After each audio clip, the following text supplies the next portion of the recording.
How's it going, Great Nation? Chris Thomas here. Hope you're having a great day kind of day.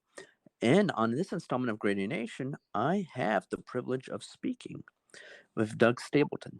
Doug has done a wide variety of things in the entertainment industry. He has worked in film production. He directed a short film called Reagan at Normandy. He has done a significant amount of work in the music industry for television and film, music production, music supervising, music coordination. And now he is a published author. The debut novel, It's a Wonderful Time, is a part of a multi book saga called the Hollywood Time Travel Series. And you can learn more at www.hollywoodtimetravel.com. How are you doing today, Doug? I'm doing good, thanks. How are you doing? I'm doing well, and I'm very enthusiastic to talk with you about this book.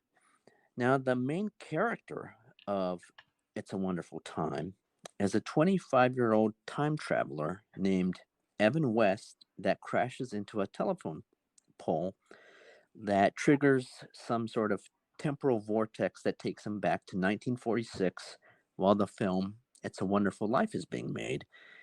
And this year is actually the 75th anniversary of the release of that film. But beyond that, what sparked the selection of It's a Wonderful Life as the first book of the Hollywood time travel series? That's a great question. So, the movie It's a Wonderful Life happens to be my favorite movie, so I definitely have a connection to it personally. Jimmy Stewart, also my favorite old time actor. And so I love old movies. I love the old music from the 30s, 40s, and 50s and stuff. So when I came up with the idea of a guy at the time, I didn't know what his name was. I just was kind of letting my imagination go. And I used to work in Hollywood at the time. I'm sorry. I used to live in Hollywood at the time, and I worked for this. I was a valet parker at the Beverly Hills Hotel, and uh, during the day, for about 9 months, I drove this gentleman named David Tebbutt, who was a big executive over at NBC, and I'd pick him up in the morning and drop him off, and then I'd go back to Hollywood, and then I'd go back out to the valley to pick him up. So on my way out there, many trips, I used to drive by these steel railings that were above the ground, and I really didn't know what they were. So one day I pulled over after driving by them many weeks, and parked the car and walked over to them, and there were some stairs, and I walked down the stairs, and I realized it was basically a pedestrian walkway that went underneath the 101 freeway. Now I'm from Montana, small town Montana. We don't have that kind of stuff. We have highways but not freeways, and so that's why what I did back. That was back in 1985. So fast forward, about 9 years or 8 years in 1993. I was driving back from the valley at some meetings, at the movie studios that I'd done stuff from a music standpoint back then. And I just one night was driving by and I saw those railings off to the left across the freeway. And I just had an idea. Wouldn't it be cool if somebody was getting chased from Hollywood coming up Coanga Boulevard, and they had something that somebody wanted, and took a right hand turn and slammed into the telephone pole, got out, grabbed their backpack, whatever they had, and ran down those pedestrian walkway, down those stairs, and went through the walkway. Now this is I was thinking on a rainy night, a stormy night, lightning, and halfway through that tunnel, pedestrian walkway, lightning comes down and strikes the steel railings. And as he's going through the middle, he goes through this time vortex, and comes up on the other side, the direction he was going, and he's in the same area, but it's basically in 1993. When I was coming up with the idea, basically 50 years in the past. And I picked the 1940s. I didn't know the exact year, but that's kind of how I came up with the idea. So I wrote it down when I got back to my office, so I wouldn't forget it, on some blank pieces of paper, and started a little outline. And that's kind of how I came up with the idea. In the weeks to come, I started kind of putting a little flesh on the bones and figuring out, why the guy was getting chased, what his name would be, and then I needed to pick a year. So I picked, since It's Wonderful Life was my favorite film, and that was one reason, which was 1946 is when they made that movie, in the summer of 46, from April to July. But also, that was 1 year after the World War II just finished, which was May in 1945. So I thought that would be an interesting year, 1 year after the war, a world war, and then being in Hollywood during that time. So that's kind of the genesis and origins of how I came up with the idea and this kid Evan. I did, yeah, I called him Evan, but I wanted him to be in his 20s, like mid 20s, and so that's kind of how that all happened. Now, the interesting part, I want to get at the psychology of the concept of the book, because, like you say, you were the personal chauffeur for David Tebbutt, who was the vice president of talent relations from NBC. Yeah, And my question is, though, is that is the concept of going back to the Hollywood of the past inspired in part by maybe missing the Hollywood of the past? In other words, has show business for you changed in a way where it doesn't necessarily have the same magic or mystique to it? Because it's very clear that you have a passion for the film industry, entertainment. So, do you think that there is something psychological about the concept of the book other than the original inspiration of seeing the Cahuenga Boulevard uh, lane and that ability to go under? Because, yeah, like you said, you're from small town Montana, so yeah. you had never seen anything like that. No. Well, that's a really good question, and yeah, I think that has something to do for it. I've always liked the 40s. I love the music of the 40s, and I love the music. I mean, the movies of the 40s. So I'm kind of an old soul myself, even when I was younger. So there are a few traits of mine that are Evans. It's not biographical or anything. So I'm not the character by any means, but I did give him a few things that were me, which is It's a Wonderful Life was his favorite film. He was his cinematic idol was Jimmy Stewart, and he loved Frank Capra as a director. And so those are the few things that I gave him. And then we added some other things to the character that have nothing to do with me. But I always thought that was a very interesting time. During it was right at the end of the golden age of Hollywood. The 30s and 40s were just an amazing time, and so I kind of longed for that. I never got it. I was born in '64, so I was born 20 years after this time period. Um, but I did get a little taste of it when I worked at the Beverly Hills Hotel. Starting there in '85. A lot of these guys, Jimmy Stewart and Cary Grant, and all those guys from that era were still alive. A lot of them were still alive, and so uh, you know, uh, being around, they would come to the Beverly Hills Hotel a lot for parties, weddings and parties. So I got to see celebrities a lot. I wasn't friends with any of them. I was getting their car doors and bringing their cars to them, but I got a little taste of it back then. And then when I did drive Tebbutt, I used to drive. Sometimes he'd want to go to parties at night on a Friday or Saturday night, and I would usually drive him if I could, which usually was available, and he would go to these parties up in Beverly Hills and Bel Air, and he was friends with all these guys, Bob Hope, and well, he worked with Johnny Carson at the time. He was running Carson Productions, but he knew all these guys, so I got a chance to kind of be around that a little. Cary Grant was also at these parties, so yeah, so I think there's a little of that of maybe my yearning to be part of that time because I've read about it for so many years and watched the movies, and I always liked the cars and the look, the way they dressed, and so yeah, so that there's a connection there of me never being there, but maybe getting to go back through Evan's eyes and how he would have seen it, and getting a chance to meet Jimmy Stewart and what Jimmy Stewart would have been like, and we put all that in the book. Now, just I didn't mention, but the book originally, after I wrote that treatment, I made it into a movie script back in 2005, and originally it was a script that was my original idea, and I co-wrote it with my friend George Saunders, and we got really great coverage on the script, and we felt we had something kind of unique. We got it to Hollywood, to a few places, but never got it. Never we got passes on it, basically. But always got good response from the script that it was unique and stuff. So, 2 years ago, I thought I might never get that movie made. It's like a $25 million movie, but I thought I could make it into a novel, which would cost way less money, and I could still get this story out so people could enjoy it. So that's kind of the history of the 40s and the connection and all that stuff. I mean, you may not have interacted with some of the biggest names of the 40s, but I mean, I'm not sure if people realize how powerful David Tebet was. Yeah. Because I mean, this was someone that would, have breakfast with Ed McMahon on Monday mornings, and when David Letterman got the late night show, he pretty much said, these are the things you can and cannot do to avoid replicating the Tonight Show. Yeah. So he was a very influential person, and so my thinking was that there really aren't a lot, at least from my perspective, a lot of David Tebets out there anymore.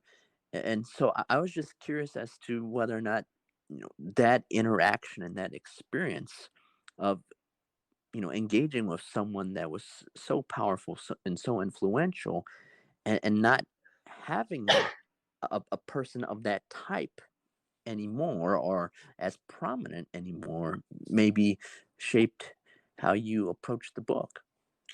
Well, I feel real, blessed to have gotten that job at the hotel. I got hired the day I just walked down, and the guy that I said, "Who do I talk to about getting a job here?" And I actually was talking to the manager of the garage. His name was John Forrest, and he hired me on the spot. And he liked me, and he knew I was good at what I did. And after because one of the things he said, how do you have your driver's license? I said, yeah. And then he said, can you drive a stick shift? Which is very important for a valet parker.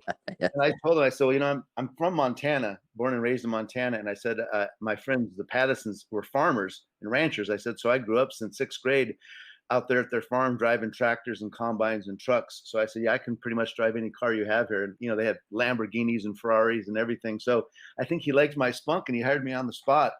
And I remember the next day I started my first client, or not my client, but I was only there 5 minutes. And John said, hey, I got to go up to the top, because this was in the garage, where a lot of people would go there because they didn't want to be up top and be seen by, people or whatever. So they would come through the garage and take the elevator up and go through the hallway, down this big hall into the main part of the lobby. So I remember my first day, John locked up the key box and said, I got to go upstairs for a minute. I'll be back, and then I'll start training you.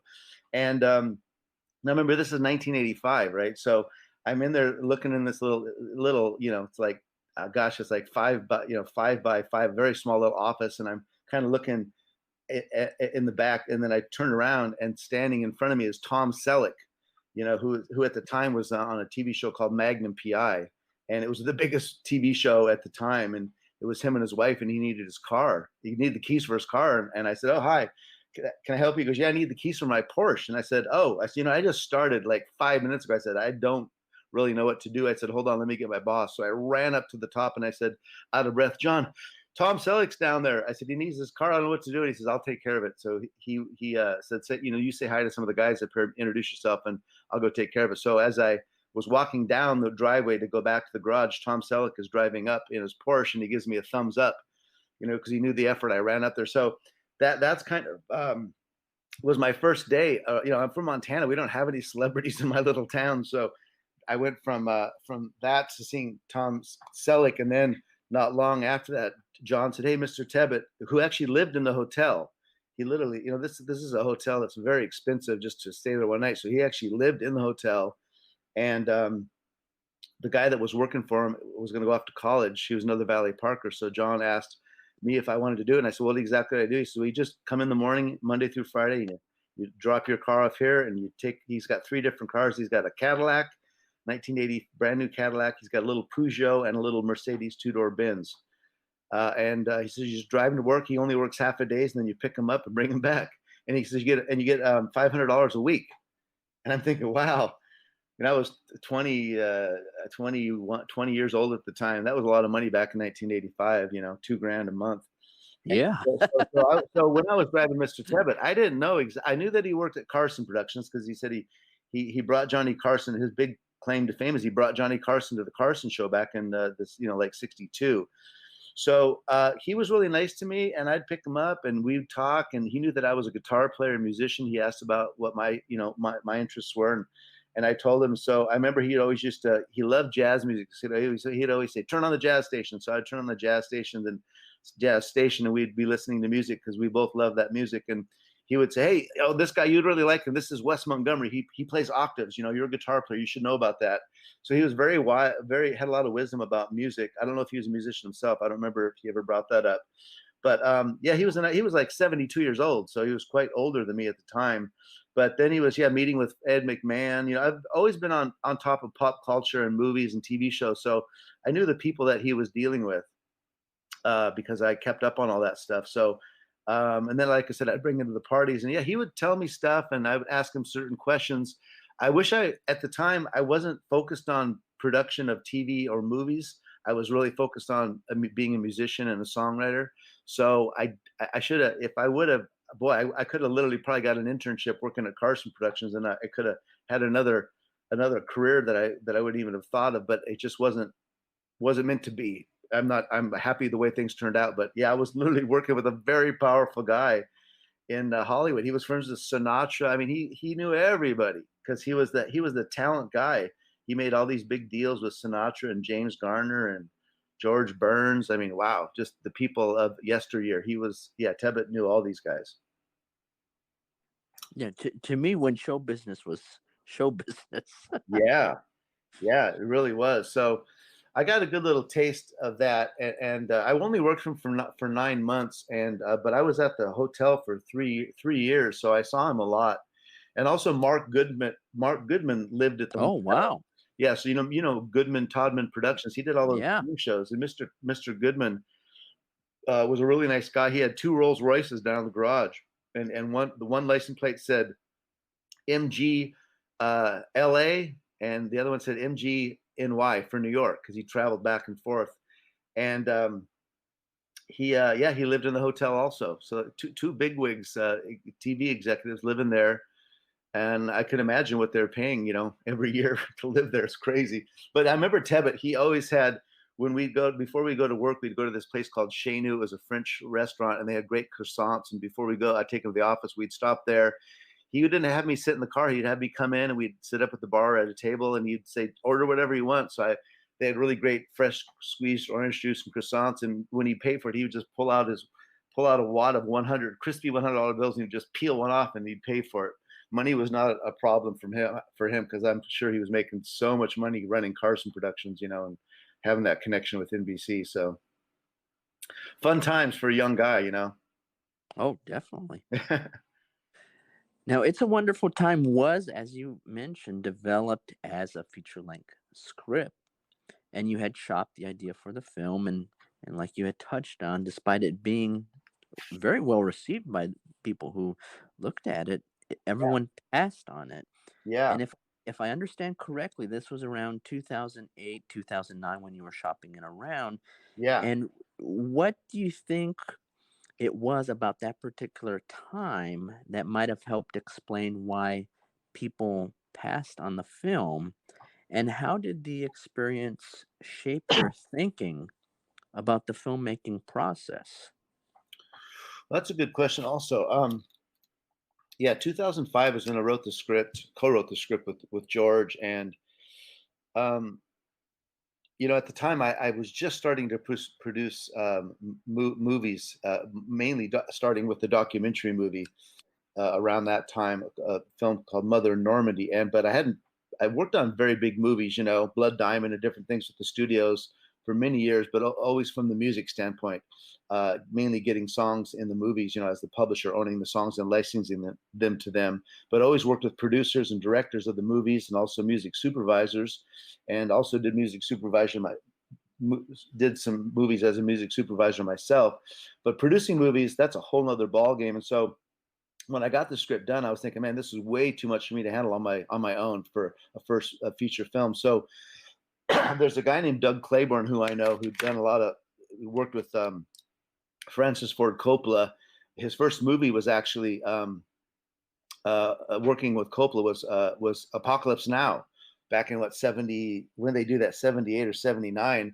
And Doug was in the Marines, and he saw Coppola. He was from Tulsa, Oklahoma, I think, and I think he was born in Houston, but he lived in Tulsa most of his life. And he met Coppola, and Coppola gave him that job, and his job was to be the helicopter wrangler. Remember all those Huey helicopters in Apocalypse Now? So Yeah, yeah.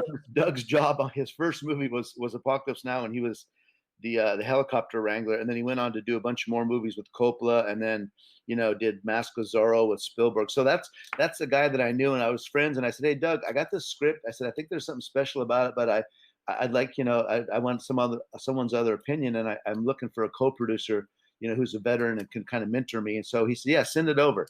So I sent it over to him, and maybe a week or two, I got an email, and it says, "FYI, here's my reader's coverage." And I read it. I read the coverage. It was a one-page thing, and it was so good. I thought there's got to be a mistake. This can't be my script, because this was the first time I'd ever had coverage on my script. I just hadn't given it out to anybody because I wanted to start off with someone that I could trust, and I did trust Doug. And so I read it again and realized, oh my gosh, this is about my script, and it was just really great coverage. So Doug and I got together, and and he came on, and so he sent it to some people that he knew, some people that have done some big movies. And like I said, we didn't like do a shotgun approach and just send it all over. It was a very calculated getting it to people that we thought would like it and that he knew. And yeah, they passed on it. And again, not bad, not that they didn't like it. It's just people do things that's in their wheelhouse, or a lot of times if this was a period film, so when you're dealing with a period film, the budget goes a lot higher. It could have been a $50 million film, depending on if it went to the big studio. But I was thinking, even as an independent film, it was around 20 million. So anyway, so I learned a lot in that process. And yeah, Doug and I maybe worked on it for a year and a half together. And then he moved on to other things, but said, "Hey, if you ever get someone attached, let me know. I'd be happy to come back." But I got busy with other things too, and so I guess it wasn't about the timing. The timing wasn't right. But I'm really happy how things turned out, because I got to make it into a novel and make it longer and brought some new characters in. It's the same story, just just longer. So I think it worked out. I'm happy the way it's worked out so far. So Now, one of the aspects that stood out to me when I was thinking about this interview is that you have so much experience in film, and particular on the music side. mhm. And music is really an important character in a TV series, a film. Yeah, It's probably just as much of a character as any of the actors. And I was just thinking, given that you have this background in music and you converted a film script to a novel, do you think that maybe you didn't necessarily capture as much as you would have liked with the transition because you don't have that music component? that's interesting. Yeah. For me, the script. No, I never really thought the music. The music was important because I had certain songs in there, that they hear on the radio, and if it got it made into a movie, that would be definitely important because it would really definitely capture the era, because it was 46. So Exactly. Yes, it definitely. would definitely it would make a difference. Yeah, but in the book, we actually had, in my last draft, we had specific songs. There's a great song called "Did You Ever See a Dream?" It's "Did you ever see a dream walking? Well, I did." It was a Bing Crosby song, and it starts off saying something very strange and weird has happened to me, and it's not really like singing. And I thought, oh, this is great, because I have Evan. Once he gets to 46, he's walking down Highland Boulevard, right past the Hollywood Bowl, and on the marquee it says, two nights only, Bing Crosby. And so he's hearing Bing Crosby singing, and those lyrics were just great, and I wanted that in the movie because the lyrics were dealing exactly with Evan was going. He wasn't sure if he was dead or if he was in a dream, and he's walking into Hollywood and seeing all the old cars and smelling the exhaust. But the reason I bring that up is, so in the book I was going to have that, but you still have to, if those things are not public domain, you still have to license the lyrics. So Exactly. Yes. Yeah. I had a Yeah. few songs in there, and it got to the point where I decided just to use the titles of the songs without having to go through the lyrics, because I did some research and I got in touch with some of the publishers, and it was going to be somewhat costly to do all that stuff. So I decided not to put the lyrics in the book. So that's one good thing about it. Without having music, you don't have to license stuff in a book. if you don't use the lyrics. But in a movie, you definitely have, if you're going to use, the music, you basically have to license the publishing, from the copyright owner, and you also have to license the master recording, which is usually a record label that owns that. So didn't have to deal with any of that. Now, there's always a chance. I would love it to happen. Maybe now that it comes out as a book, which is the opposite of coming out as a movie script, maybe it'll get some legs and get some exposure, and maybe find maybe one of the film these streaming studios, Hulu or Netflix, they're always looking for content. Maybe they might see it as a TV series, each book as a series, and then it would have music in it. So you never know what's going to happen, or you never know what can happen. Definitely. Yeah. And rather than letting the script collect dust, you converted it into a novel and created an independent publishing company to publish it. Yes. What were the factors behind that decision? And what tips do you have for people that do want to embark on an independent publishing project? Well, that's something I can definitely answer, because I have literally went through that whole process for the last year for sure. Now, my background is music publishing. Yeah. but music publishing and book publishing are two separate things.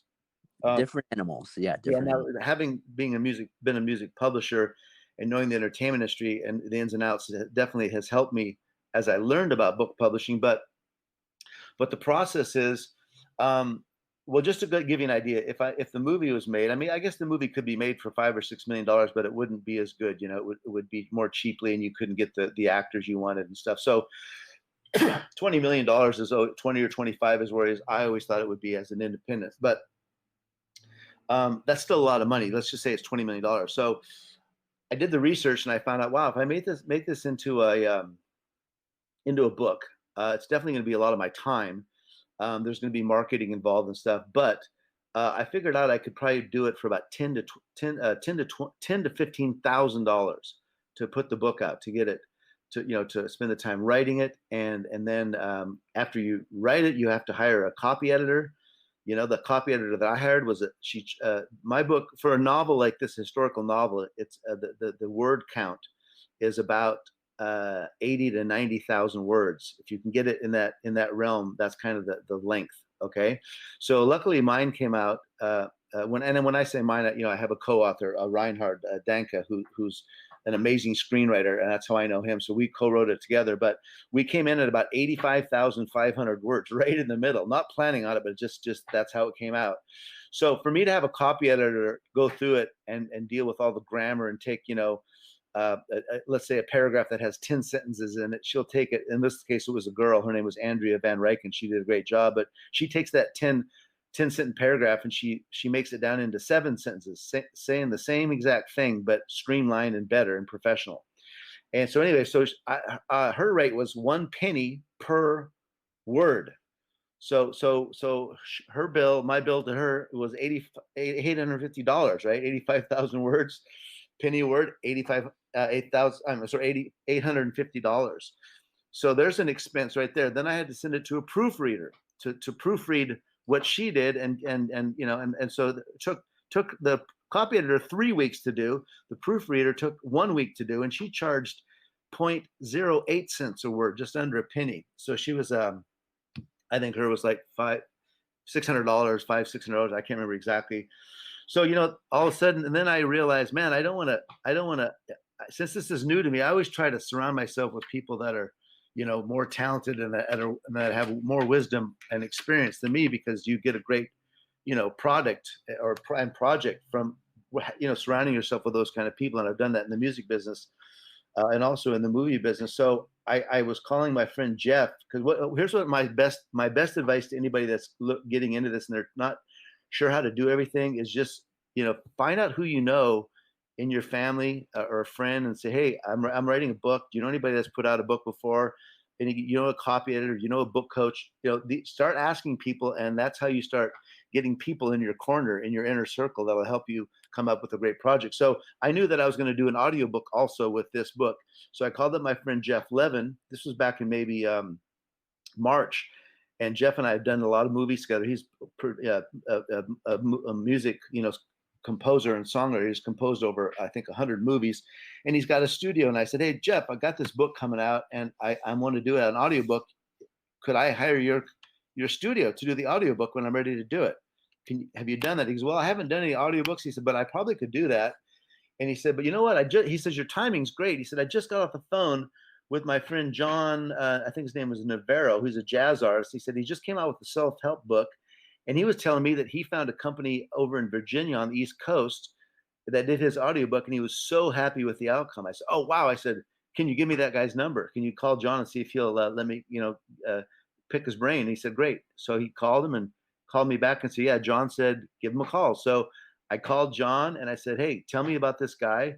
What was your experience? And I said, I need to hire a company for that. And I want to get my ducks in order right now, even though the audiobook won't be done till the book's done. You just got to start preparing these things 2, 3, 4 months ahead of time, So I talked to John, and he gave me this guy's name. His name was Elias, Audio Productions in Virginia. I can't remember.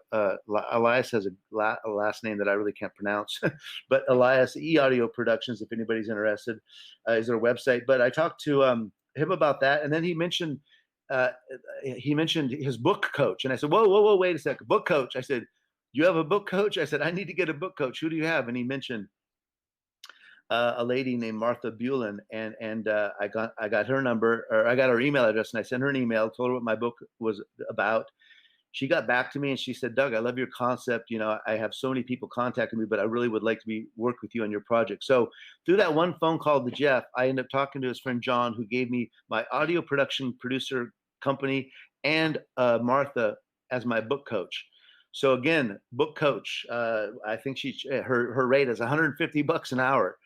Now not everybody can afford that or maybe want to do that, but for me, it's like I want to do this right the first time. So I've been putting money aside for this project. But so I probably gonna have paid her about 20 hours of work when it's all said and done, right? So it's around what, $2,000 or so.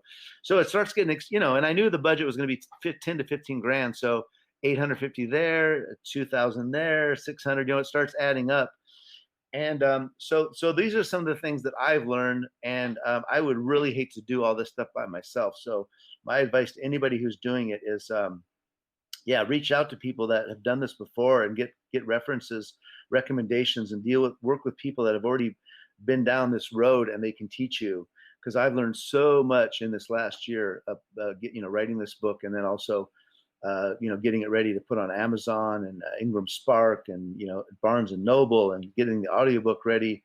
Wow, what a process! But that's my advice is, and also go to YouTube. There are so many great videos out there that people that know this Kindlepreneur, this guy, he does a great job, and his name you just find how to put out a book, self-publish a book. In my case, I didn't self-publish because, to answer your question, I decided, to do it as an independent publisher. Since I have a series and I'm gonna have to do more books, I actually didn't really come out as a self-publisher. I started an independent company called Banner Press. Martha helped me with all that.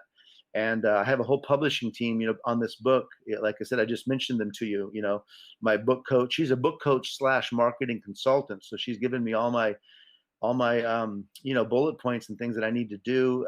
And we talk every 2 weeks, but we did a lot of emails throughout each week. And through her, I got the copy editor and the proofreader, and the lady who puts the stuff on Amazon, and a lady to write the press release. I mean, there's just so many different little elements that you need to do if you want to do it right, and just by finishing a book is just the first phase. After that, you got to get it out there, and you got to remember there's millions of books for people to pick from on Amazon. So how are you going to stick out amongst all those millions of people?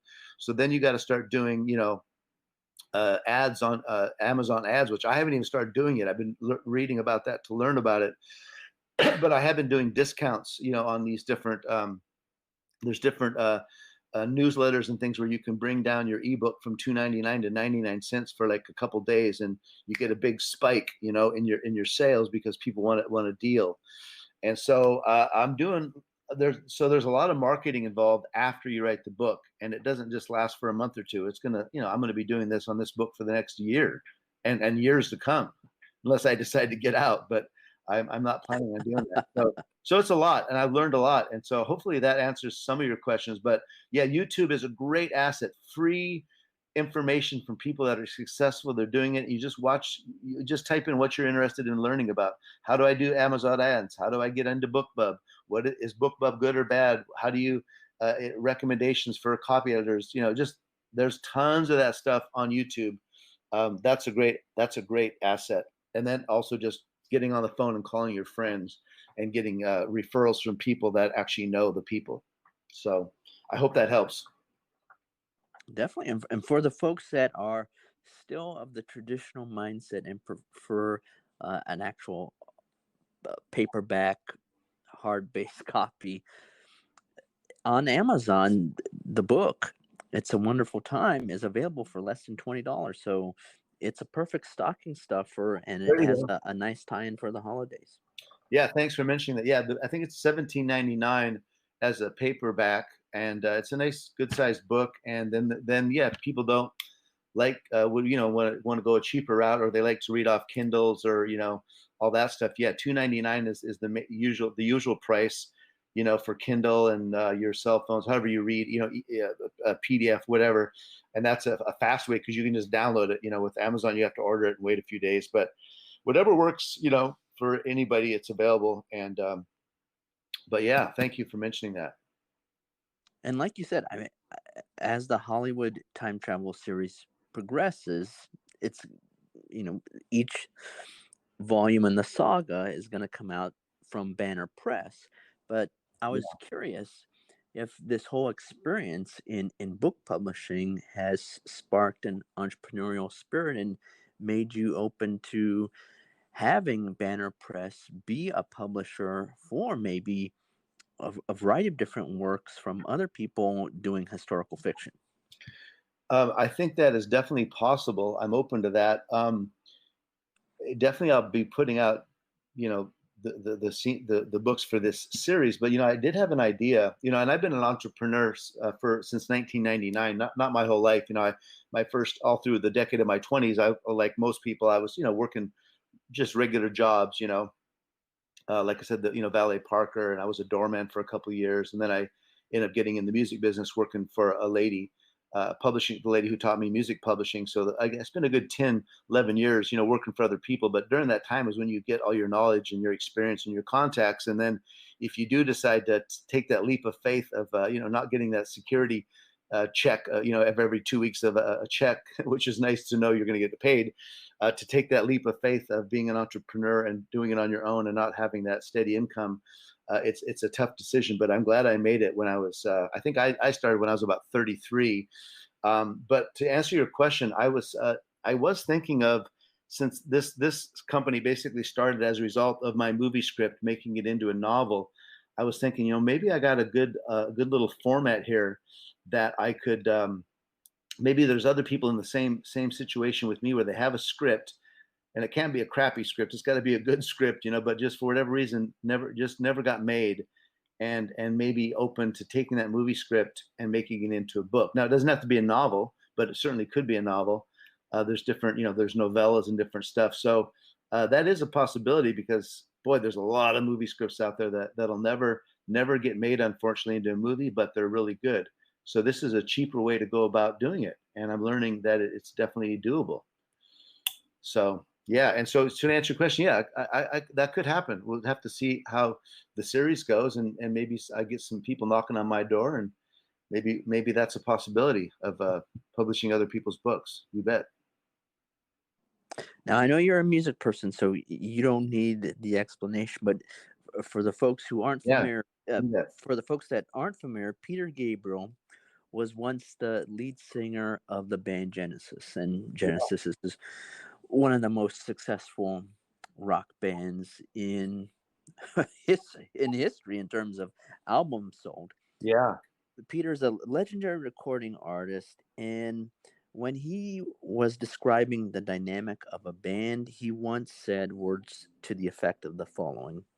He said, quote, "There are very few books written by a committee, and for very good reason." And I've always taken that to mean that if a person has a vision it is hard to execute it through the give and take of a collaborative process. So Peter was essentially saying that, he felt his vision would be executed better outside of Genesis, working by himself as a solo artist.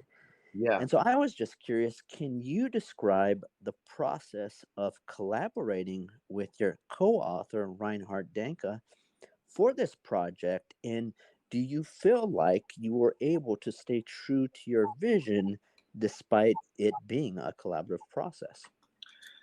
Yeah, another good question. So, the guy that I, excuse me, the guy that I wrote the script with, his name was George, and we did a great job on that script together. And then when I decided to make the book, that was actually 2 years ago, to make it into a book. I thought George would be the best guy to bring on board because he wrote the script with me, and he had actually written about, I think, 7 other e-audio or books. He'd been an author, doing this in the book publishing side for ebooks and stuff. So George and I worked on that together, and we did a first draft together, and it was good. But this was my first novel, so I was really on a learning curve. George had done it before, but the problem was that it was coming out still like a movie script, a longer version of a movie script, which is not what I wanted and not what we wanted. So, and George is still a good friend. I just sent him a copy of the book, and I gave him credit, in the acknowledgments for what he did on the script in the first draft. But what happens when you do these kind of things, whether you're doing something on your own or you're on a project or whatever, if you have some executive power, you have to make an executive decision, and sometimes those things are tough, especially with a friend. But I just said, hey, George, you know what? We gave it a good shot on this first draft, but I just don't think you're the guy. You're the guy to do this with me on, it's not working for where I'm seeing it should go. And he was fine with that. So when I was in Montana a year ago, I was kind of figuring out, what I was going to do, and I was actually praying about it, praying for some direction. And within a day or two, Reinhard's name kept popping in my brain.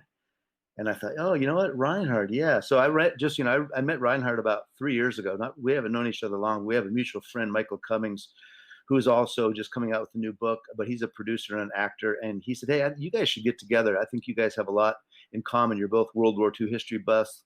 You're both, music. I'm sorry, Hollywood history buffs, but also he works in the music business. He's a sound design. He has a company that does sound design for commercials and stuff. So we had a lot of things that are in the same. Our wheelhouse was kind of the same, and so we got together for coffee like 3 years ago. And Michael was a big fan of my time travel script, and at the time it was called actually Wonderful Time. For the novel we called it It's a Wonderful Time, but back then it was just called Wonderful Time. Michael always loved that. So when we got together for coffee, the three of us, Reinhard said, I'd love to read your time travel script. I said, great. So I sent it to him, and I said, I'd love to read some of your scripts. And so he sent me 2 scripts of his. I read both of his scripts, and he sent me an email saying, Doug, I read your time travel script. Amazing. I love it. You just nailed it. And then I read his 2 scripts, and I said, wow, Reinhard. I called him up. I said, your scripts are greatest. You are a great writer. Very, very descriptive. And I was really blown away how good. One was dealing with a murder in Hollywood in the 1980s based off a true story. And another one was in the 40s dealing with, an actress and a composer and stuff. And so anyway, I knew that Reinhard was really good, but the problem was, he's with the Screen Actors Guild. So when you're dealing with to hire not the Screen Actors, but the Writers Guild, and when you hire a writer to write a Hollywood movie and it's a union, these guys get a lot of money. It costs thousands of dollars to write a treatment or to write a first draft. So I didn't have that kind of money, but this was not going to be a script. So it dawned on me. I said, oh my gosh, you know what? I can actually bring Reinhard on this project because it's a book. It's not under the Writers Guild. So I can, work out a deal with him that'll be suitable for me and him, and it has nothing to do with the guild. So I called them up when I was in Montana, and I said, hey, listen, I decided I'm not going to work with my other writer, George, and I've been praying about it, and your name kept popping on my mind. What do you think about writing this novel with me of my time travel script? And he loved the idea. So we got together when we got back. We got it all worked out, and we started writing it. So to answer your question, that's a little of the backstory of how I met him. We neither one of us had written a novel, so we we just started, he did a majority of the writing. And because like I said, it's not really my wheelhouse as an author. This is my second go at it. I did co-write the script. But I said, Reinhard, you're going to have to do the heavy lifting. So he said, not a problem. I said, just do your magic. I said, I love your writing. So we took the script and we used that. Like I said, we had a first draft. We made some changes. And so he would write maybe about 10 to 15 pages a day, and he would send me the pages, and then I would go through them and I'd make my changes. I'm actually good with dialogue. The story and dialogue are my, I guess gift. But for me to pound out 10 or 15 pages a day, not my gift. So he did the heavy lifting, and he did a great job. And then I would send my notes back and say, hey, let's change this. Let's do that. That doesn't make sense. And then he'd make the changes. He'd send them back to me. And I said, okay, boom, done. These 10 are to go to the next one. So that's how we worked on this. And we worked really well together. And then about every, week and a half, we get together for coffee, and we talk more about how to do this and what to do for this person's backstory. And so for me, working with Reinhard was, man, it was awesome. And he was definitely the right guy to bring on board, because he totally gets the era. He loves the era, and his writing is just very descriptive.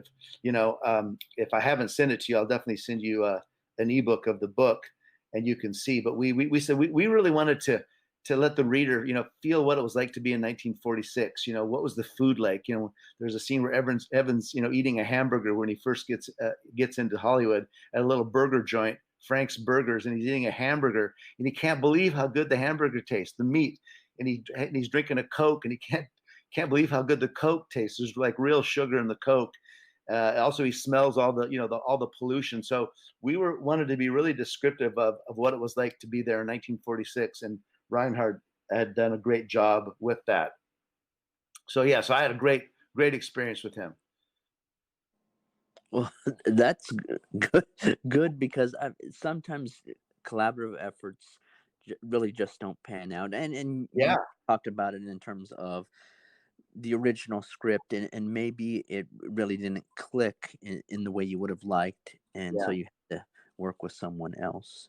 Now you had mentioned prayer within that answer, and there is an aspect of spirituality to It's a Wonderful Time. Can you speak to that?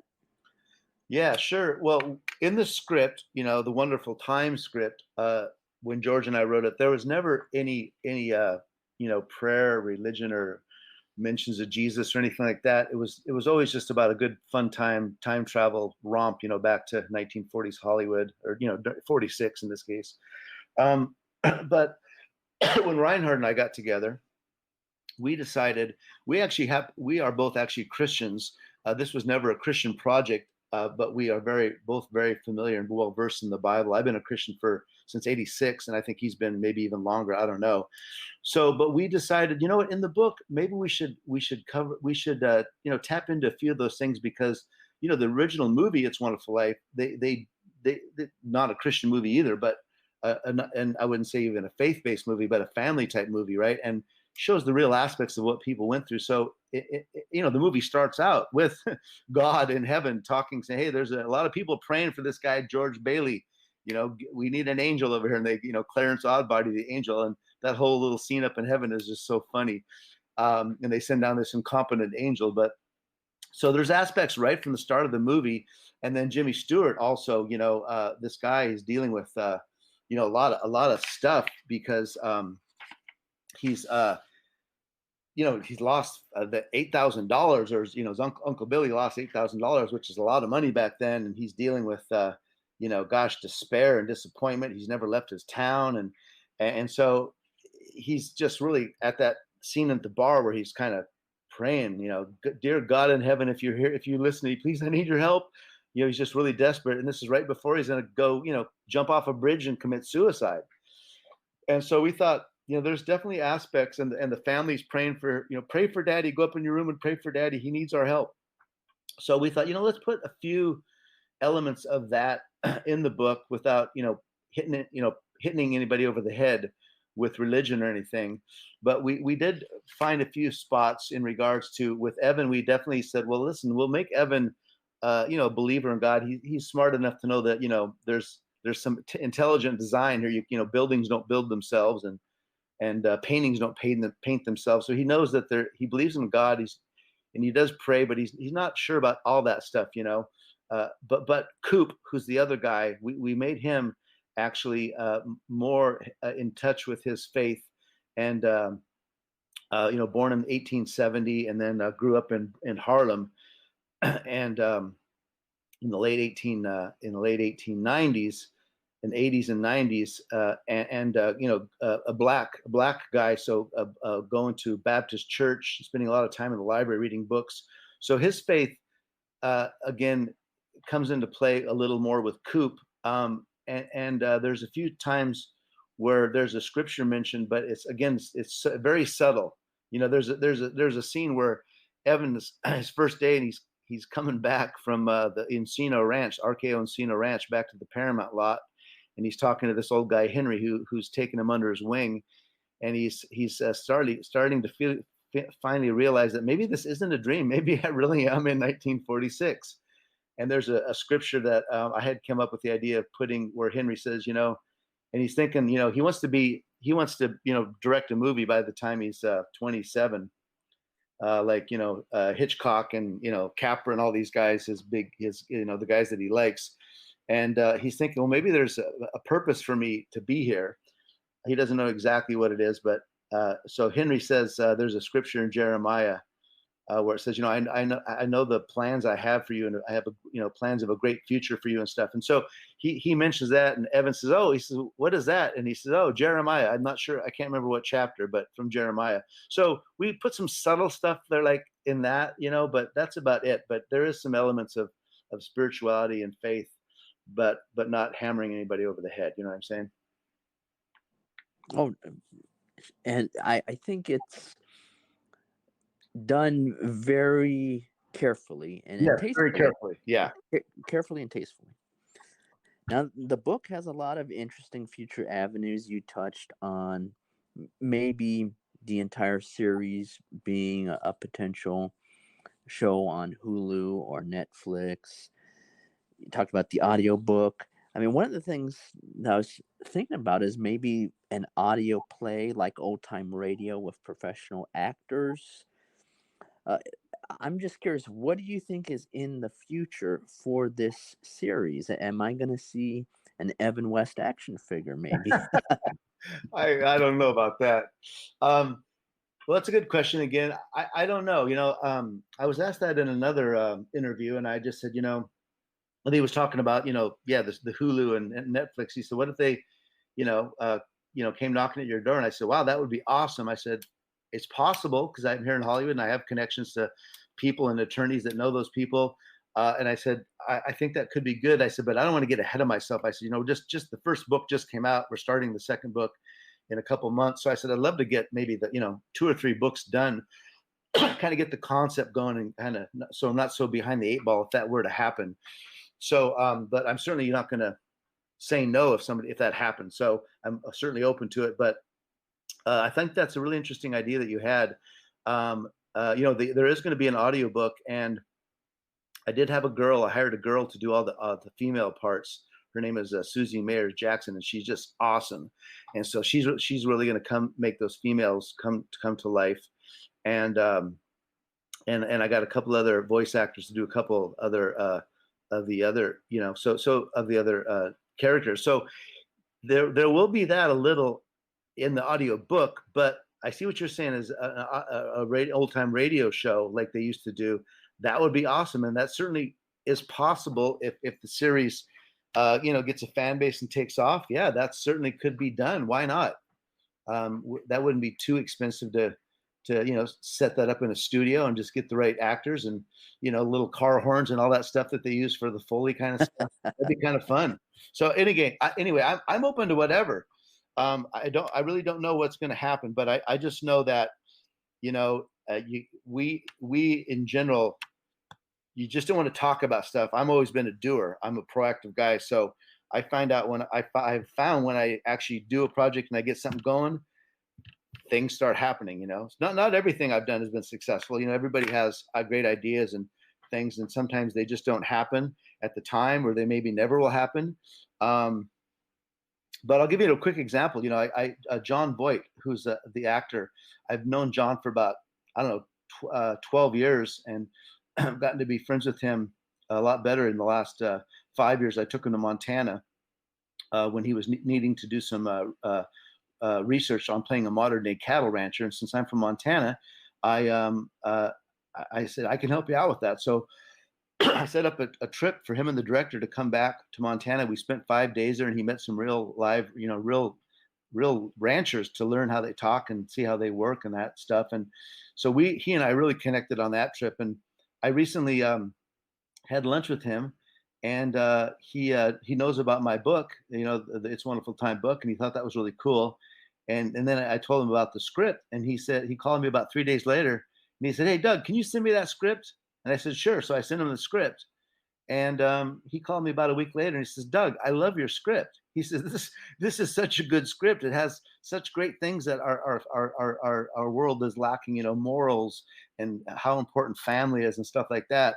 And so he says, "Doug, this needs to be made into a movie."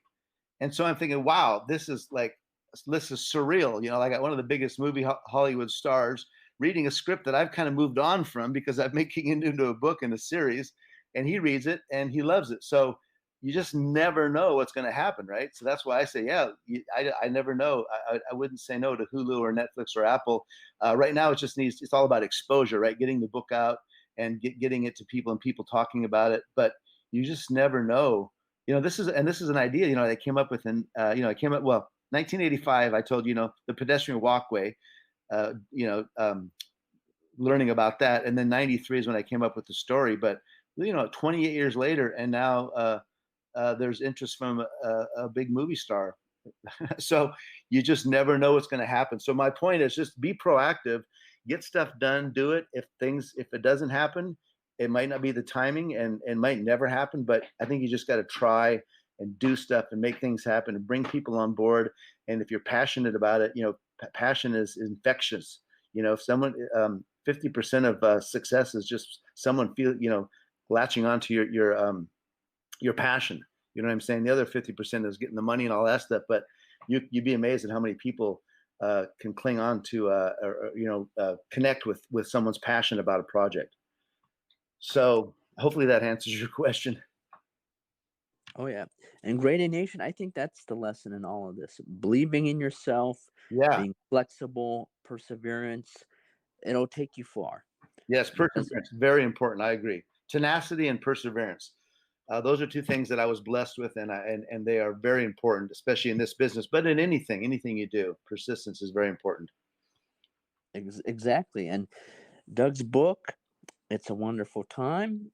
It's the first novel in a multi-book series called the Hollywood Time Travel Series. If you want to learn more, and I definitely encourage you to explore the website, it's hollywoodtimetravel.com. Doug, thank you so much for your time. I really appreciate it. Hey, Chris, thank you for the opportunity to come on your show. I really appreciate it also.